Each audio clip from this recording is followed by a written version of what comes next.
And I just finished up putting an hour on this bike. I did my break-in yesterday. It currently only has right at 2 hours. So I put an hour on today, just riding hard on the trails. And the amazing thing about it, and let me back up. So this is 2023 KTM 450 SXF. I know I'm riding in the woods, but it's an SXF factory edition. So it has the platform that the 24 models will have. All of the SXF models come with the air forks, and I have done a spring fork conversion. I've added the FCP motor mounts, added pro taper bars, and the pro taper bars are called ACF, and they have a, let this four-wheeler go by.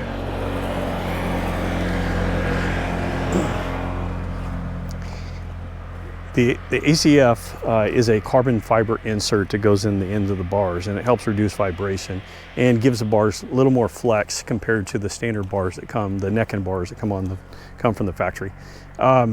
So let me talk about my overall impressions for the day.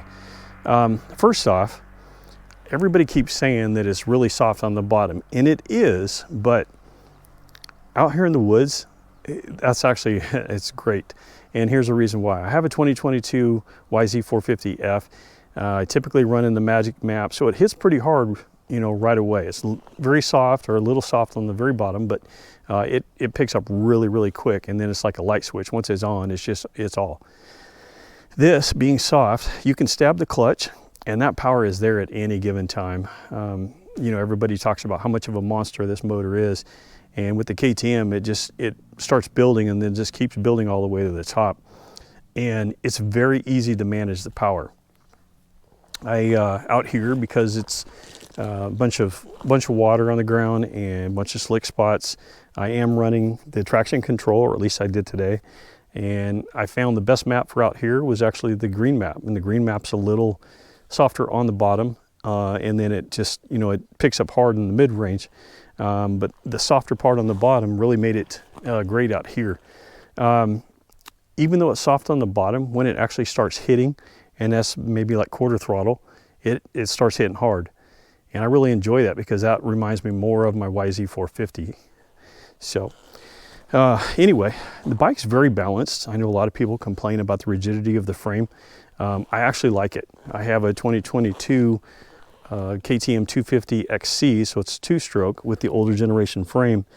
And of course the two-strokes have a tendency to kind of bounce around all over the place, but I can tell just like hitting hard bumps, going over jumps and stuff, the stability that you get out of this frame is far superior to what the 2022 model was. So you guys don't stress the rigidity. And it's funny, if you're only been on the KTM and that's all you know, then I get it. But for people who have been riding a Yamaha or a Honda, I haven't ridden a Kawasaki, so I can't say if it's the same. And the Suzuki especially, those are rigid frames. This isn't bad. This is probably somewhere between the older generation and a current Japanese frame, aluminum frame. But no, I actually really like it. I feel the stability. The one thing that, and they talk about, so one of the reasons for going to this frame has to do with, you can't see it from here, but the way the shock is mounted in the back, it kind of isolates it. So it takes a lot of the vibrations or sudden jars you get from the front and isolates it from the rear. And so I feel that the suspension works a lot better than what it did on, for instance, my 2021 KTM 350 XCF that I had.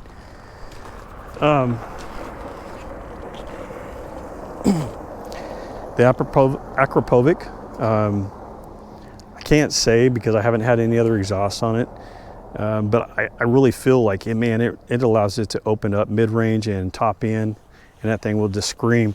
And as quiet as it sounds down at lower RPMs, it gets pretty loud when you really open it up, but I know that the motor is doing that. So split triple clamps, I say I haven't had any comparison. I do have the aluminum aluminum triple clamps that come from the factory on my 2022 and then also on the 2021. And I don't know, these feel very comfortable.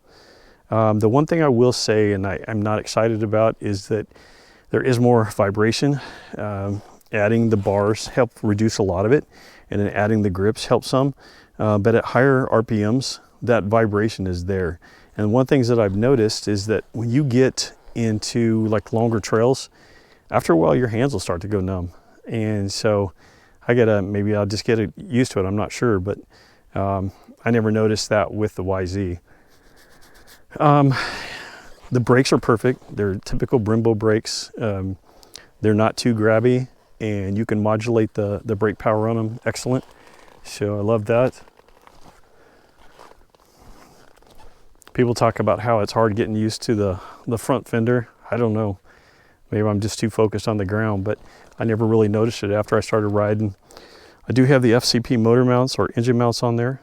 From people that have done testing with them, and I haven't really done any testing on this bike, I've always put the FCP mounts on all of my bikes. But they say that it kind of isolates or kind of reduces that sudden jar that you get, and helps since the frame is not broken yet. And of course, everybody says, you know, the frame will take 8 to 10 hours to break in. So if it's this good now, I can just imagine what it's going to be like after it fully breaks in. I've never been a fan of stock foot pegs, and it's funny, those are really good stock foot pegs. They are wider than the old model. The ergos are amazing compared to the 2022 frame. I don't know, I can't say enough good stuff about it.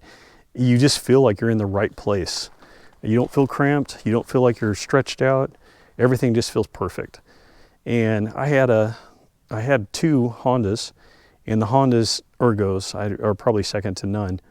But this feels pretty close to that.